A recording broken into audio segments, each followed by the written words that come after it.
Good morning, my loves. Happy Thursday. Beautiful morning here at the lake. The high today is 90. It is gorgeous out. I noticed just a few moments ago, it's baby season, it's spring. The ducks are out with their ducklings early in the morning, and I just saw the geese and the baby goslings. They're out, and that's just so cute. So Finn's over in the window watching the babies. We are going to continue with the Clarity series. Clarity with kiddos. Oh my word. Yeah. If you have kids, grandkids, nieces, nephews, whatever, you know the importance of clarity. Speak to them on their level. Do not expect a 5-year-old to understand a large adult vocabulary. They're 5. Speak, I don't care if we're talking about kids, if we're talking about adults. Speak to someone on their level. Don't talk to them, don't talk at them, talk with them. I cannot stress that enough. That's one really big sticking point in my videos. I try to speak in a vocabulary and in a manner that is professional, but anybody can follow. I'm not out to impress people with big words. So when you're talking to kiddos, please talk to them on their level. Clarity. Understand. You understand a 3-year-old, a 4-year-old, a 5-year-old, a 10-year-old. They're not going to have the mindset, the brain capacity of an adult. So if they are in a situation and they're struggling, don't say, well, why didn't you? Honey, they're a baby. They're a child. They're not going to think like you. They don't have the reasoning skills you do. They don't have the life experience you do. You're supposed to be teaching them, not abandoning them and ridiculing them, persecuting them. Teach them, guide them, direct them, lead them. And it's great to give your child the opportunity to figure it out on their own. But if they come home and they're upset and something happened, don't just say, figure it out on yourself, on your own. That's your problem. It's a you thing. Don't do that. Tell them, why don't you take some time and try and figure it out and come back to me and we'll talk about it. That gives them the opportunity to reason it through, knowing they have a safety net, that you're there. That's always wise. Always let them know, I'm here. If you need a sounding board, I'm here. If you need somebody to confide in, I'm here. You can come to me anytime. I will just listen. You tell me if you want my help or you just want me to listen, because I've got your back. Kids need to hear this. Hell, adults need to hear this. But treat a child age appropriate. Don't, and I hear this a lot with families. I work with a lot of families, and I've been dealing with a family. They have 5 kids. Yeah, 5 kids, a lot of kids. And they're kind of little stair steps. And it's a lot. And the parents are overwhelmed, and I would be too. When you're frustrated and you've had a bad day, don't take it out on the kids. It's not their fault. Don't come in and unload on them and start barking orders and screaming and yelling because you've had a crappy day. Because you don't want them coming in, taking their bad day out on you. Come in. Everybody, kiddos included, when you come home from school, you get off the bus, whatever, you get a half hour to decompress. That does not mean getting on your iPad. You have a half hour to change your clothes, wash your face, play outside for a little bit, have a snack, decompress. As an adult, I want you to come in. I want you to change out of your work clothes. I want you to splash some water on your face or take a shower. Wash off the day, wash off that negativity. And yeah, if you can, go outside and play with the kids for a few minutes. Take a walk before dinner. Have them help you with dinner. Kids love to help. But be clear and tell them, give me 10 minutes and I'll be with you, and stick to that. Don't blow them off. Be clear, be concise. Keep it at their level and keep your word. If you say, I will be, I'm on the phone, I'll be with you in just a minute. Don't get off the phone and then go do something else. Say, hey, I'll be with you later. No. Be a person of your word, because you want your child to be honest and be a child of their word, They're going to mirror what they see. Make it simple. Or as they say, KISS. Keep it simple, stupid. Don't overcomplicate things. We as adults get so caught up in our day, in our emotions, we overthink. You know we do. That's a learned behavior. Don't teach that to your kids. Don't teach panicking to your kids. If they have a problem, okay, why don't we sit down and we're going to talk it over? You want to figure it out, by yourself first? Great. Then we can talk it over.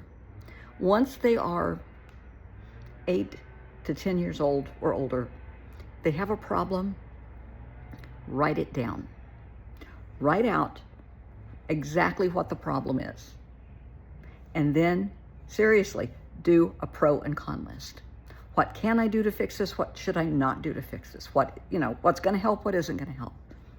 That helps them with their reasoning, because they're writing it out. How can I put it? They're thinking about it, they're writing it down, and then they can go back and read it, and it will reinforce, this is good, this is bad, this is the problem. And then they sit down with you, and you work through it together. I love that.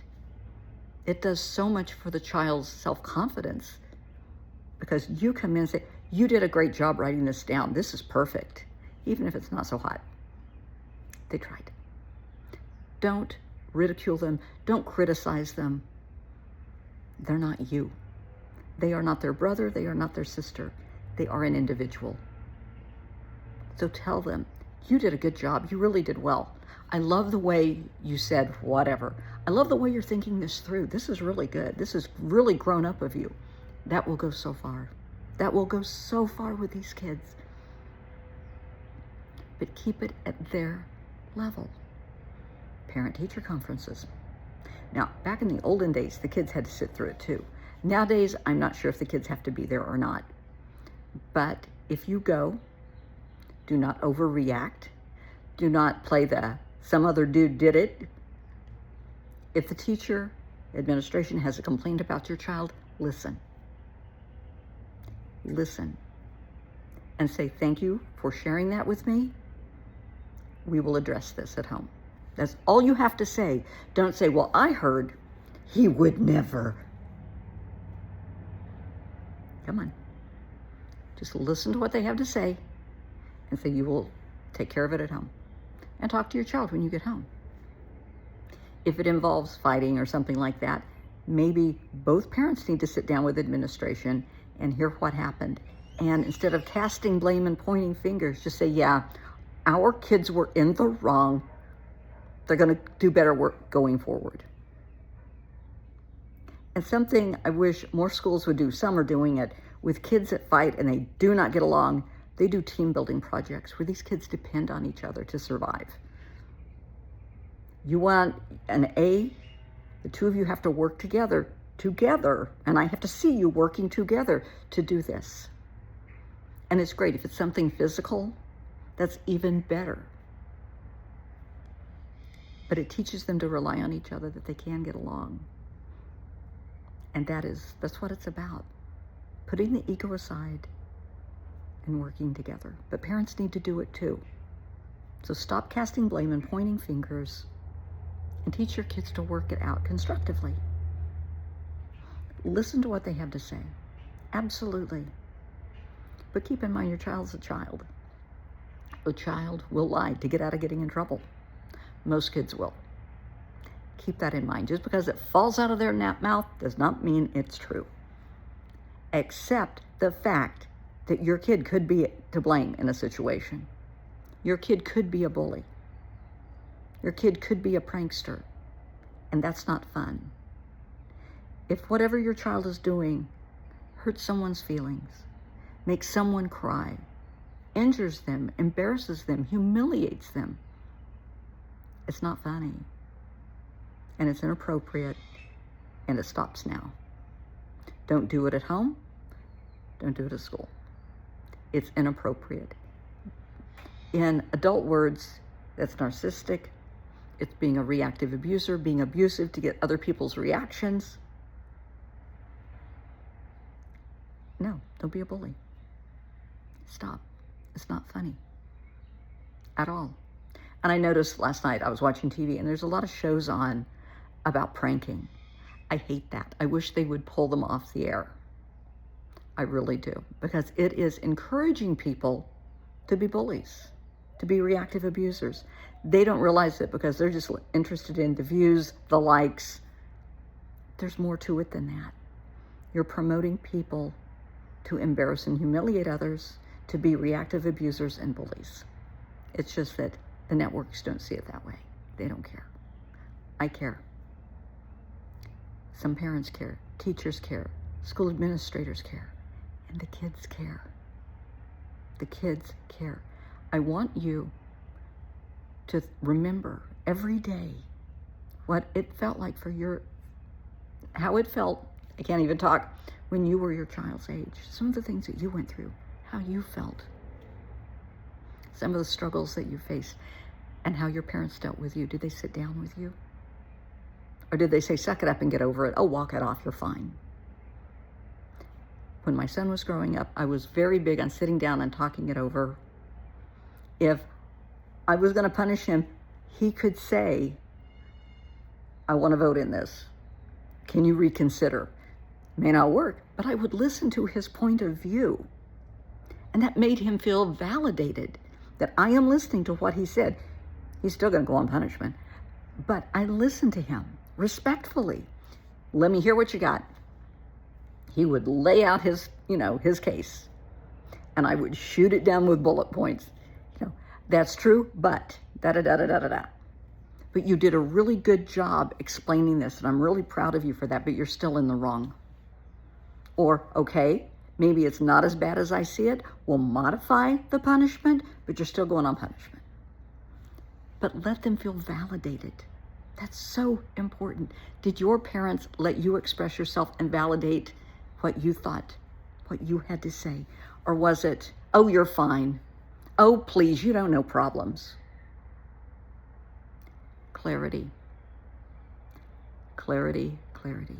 Speak to your child in age-appropriate words, emotions, feelings, and moods, and validate them. Everybody has a right to feel whatever they feel, even a child.